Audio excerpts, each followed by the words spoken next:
আরে কেমন আছে? কি আমাকে বললেন? না, আপনি ছাড়া আর কেউ নাই। আমি কি আপনাকে চিনি? সালমান, সেদিন আপনি আমার ফুলের দোকানে আসছিলে। সরি আমার আসলে খেয়াল নেই। আর অসুবিধা নাই, একবার দেখা হওয়ার পর খেয়াল না থাকারই কথা। যেহেতু আমাকে একবারই দেখেছেন, আপনার কিভাবে খেয়াল আছে? তোমারটা তো মনে রাখতেই হয়, আর আপনি তো সেদিক থেকে অনেক ভালো কাজ করেন। একটা ভালো কফি শপ ছিল, কফি খাবেন যদি সময় থাকে? তাহলে বলুন কি খাবেন, কি আনাবো? থ্যাঙ্কস, কিচ্ছু খাবো না। আরে না না, সেটা হয় নাই। ভাই দ্য ওয়ে, আমি তো আমার নামই আপনাকে বলিনি। আমার নাম মৌ। মৌ?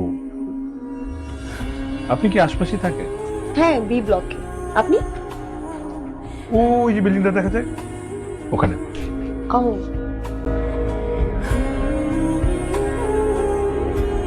এই আসছিল? কে? কে মানে?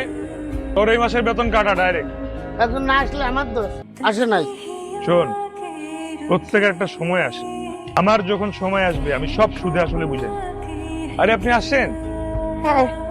আমার কি আসার কথা ছিল নাকি? না না, মানে ওই বিট্টু বলতেছিল যে আপনি আসতে পারেন।